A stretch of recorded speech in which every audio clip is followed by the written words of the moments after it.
Gusto mo bang matuto paano magsimula ng negosyo pero hindi mo alam kung ano ang iyong dapat gagawin?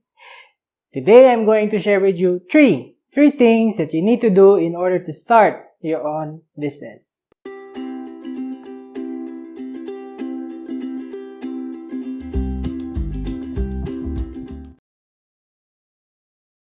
Good day to you, kapanalig, and welcome to our YouTube channel, The Wealth Builders Academy. Ako nga pala si Daddy Dudes, and nandito ako ngayon para magbahagi sa iyo ng mga kaalaman. Paano magkaroon, ingatan, at palaguin ang iyong kayamanan. Stay tuned, kapanalig, huwag kang aalis kasi mamaya mamimigay ako ng pag-giveaway.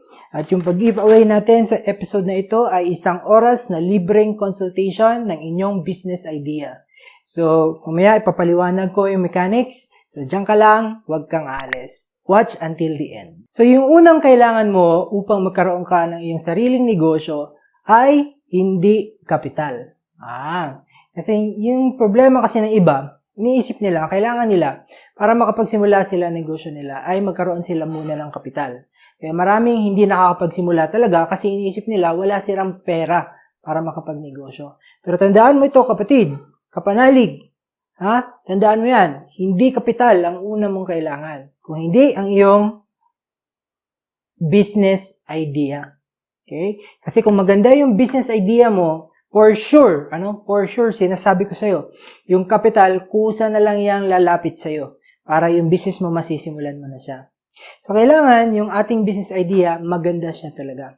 Now, merong 3 paraan, okay? 3 paraan. Actually, marami yan sila, pero ngayon, isi-share ko sa iyo yung 3 paraan na pinaka-paborito ko paano magkaroon ng ating isang magandang idea pang negosyo. Una, as yung tinatawag nating import, okay? O copy-paste system. So, ganito yung kapanalig.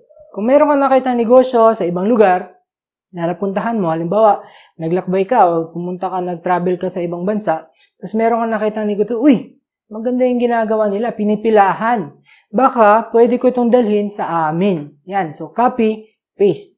So, titingnan mo lang kung ano yung ginagawa nila maganda, and then, baguhin mo ng konti, lagyan mo ng konting twist, yung business idea na nakita mo sa ibang lugar, na pwede mong dalhin dito sa inyo. Okay? So, madali lang yan siya. Yan yung unang idea. Pangalawa, yung pangalawang paraan, okay, yung palawang paraan, paano magkaroon ka ng iyong business idea is sa pamamagitan ng iyong talent. Okay? So, halimbawa, mahilig kang kumanta, o hindi kaya tumugtog ng gitara, pwede kang maghanap ngayon ng mga paraan na kung saan yung business mo, pwede mo siyang gawin around your talent or your innate strengths and interests. So, kung halimbawa, mahilig kang maggitara, pwede kang magawa ng iyong sariling guitar school. Di ba? So, at least, yung bagay na yon, mahilig ka na talaga, at saka, magaling ka doon. Yun yung maganda po doon. Na kailangan magaling ka. Yun yung, yun yung iyong passion. Yan. Yung passion mo na talagang natutuwa kapag ginagawa mo yan siya. Yung talent mo, yung innate strengths, yan, pwede mo yan siyang gawin ng business idea pang negosyo. Halimbawa, yung ginagawa ko po ngayon, sa putong paraan na kung saan yung aking talent o yung aking passion sa pagtuturo at pagbabahagi ng mga kaalaman ay nagagamit ko po siya sa isang negosyo. Ayan, yung content publishing. Diba? Naisabi ko yan sa previous video ko before. I-click nyo lang po yung link dyan sa taas para makita nyo po, isa po yun sa 3 idea na kung saan pwedeng makakita tayo ng passive income, yung content publishing. Now, ako, talagang hilig ko po talaga magturo. Gustong-gusto ko po yung mga bagay na ganyan. Kaya nga po, pag nagtuturo ako, tuwang-tuwa po ako niyan, kahit po magdamagan tayo magturo dito. Diba? Pero, yun na nga, dahil yun po yung aking passion tsaka yung talent at magaling po ako doon, kaya po, dito, nare-revolve, nagkakaroon po ako ng business po dito sa pagtuturo. Yan, ginagawa ko po, ang bawa ganito, nagbablog po ako, gumagawa po ako ng online courses. Nang sa ganun, yung ibang tao, matuto po sila, at the same time, kikita po tayo. Yan yung pangalawa, yung innate talents. Na itong pangatlong paraan, paano po tayo makahanap ng ating mga business ideas ay, okay. So, bago po tayo magpatuloy, i-explain ko lang po sa inyo yung mechanics, yung ating pag-giveaway sa araw po na ito. is isang oras ng free consultation. 1 hour free consultation. Kung halimbawa meron po kayong business idea, pwede po tayo mag-set up ng voice call o hindi kaya po video call para ipaliwanag ko po sa inyo, maitanong ko po sa inyo yung mga bagay-bagay para matulungan ko po kayo paano magsimula po yan. So, ang gagawin nyo lang po para mag-qualify po tayo sa ating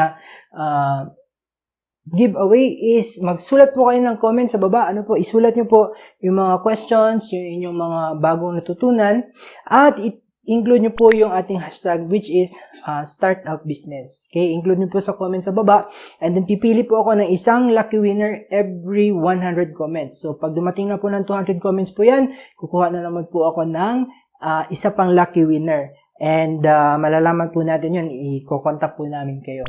Okay po, so mag-comments ka mamaya pagkatapos po ng video na ito. Ayos ba? Alright. Now, yung pangatlong paraan, yan. Pangatlong paraan para makakuha ka ng business idea is this po, problem solution. So, ano ibig sabihin ito? So, si James Corbin, nung nandito siya sa Pilipinas, nagturo po siya at umattend po ako sa seminar po niya. Tinuro po niya na meron daw pong uri ng dalawang problema. Yung tinatawag po na shark bite problems at pangalawa, yung mosquito bite problem. Okay, so ano ibig sabihin ito? Pag sinabi po natin na mosquito bite problem, no, maliban na lamang kung may dengue na pinag-uusapan.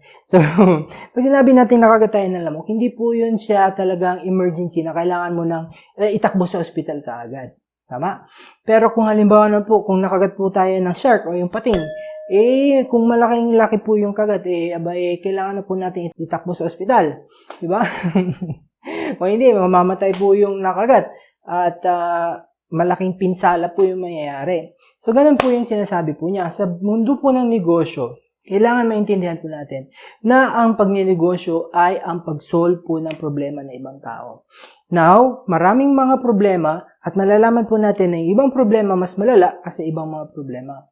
Now, kung merong mga problema na merong mataas yung need, yung felt need po na sinasabi natin, kagaya po ng shark bite, ito po yung pwede po natin gawa ng solusyon. Okay? Nang sa ganun, makakapagbigay po tayo ng value sa ating mga clients. Kasi nga po, kung hindi natin sinusolve yung problema ng ibang tao, hindi po yan sila magbabayad po sa atin. Tama? So, halimbawa, itong si Jollibee. Si Jollibee po, yung kanyang shark bite problem na sinusolve is that meron pong mabilis at masarap na pagkain na pwede pong ihain sa bahay kahit po yung nanay o di kayo yung tatay ay nagtatrabaho. Kasi nga po yung paghahanda po ng pagkain, maano po yan siya, mabusisi. So it will take time. Now, if the mother and father are both working, mahihirapan na po sila mag-serve ng masarap na pagkain sa bahay. Kaya naisipan ni Tony Tangkatchong na baka pwedeng fast food na kung saan dadaan lang po doon drive-thru, dadala sa bahay yung pagkain, and nasolve na po yung problema. Quick and easy, and then at the same time, masarap na pagkain. Yun po yung problema na sinusolve ni Jollibee.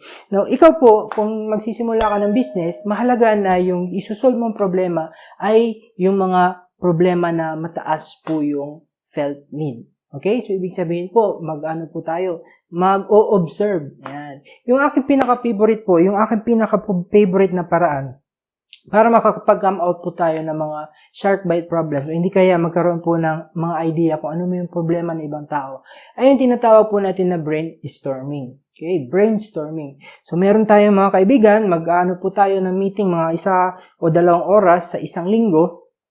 Yung mga kaibigan po natin, o kaibigan mo, i-invite mo yan sila. Sabihin mo, magkaroon tayo ng brainstorming.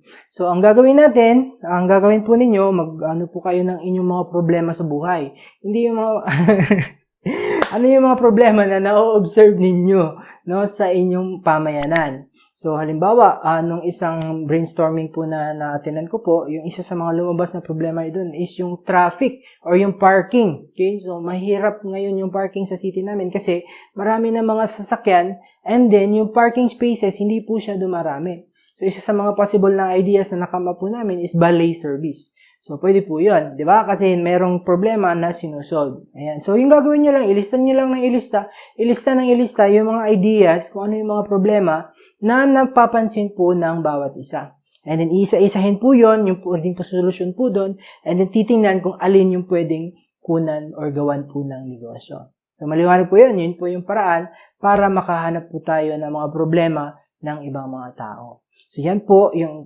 pangatlong paraan, effective, para makahanap po tayo ng ating sariling business idea. If you have questions, nga po pala, if you have questions and you'd like to know more, don't forget to comment in the sections below, and don't forget our hashtag. If you learned something new from this episode, don't forget to click subscribe and hit the notification button. Ayan, hanggang sa muli, ako si Daddy Duz, sabing, build wealth and prosper.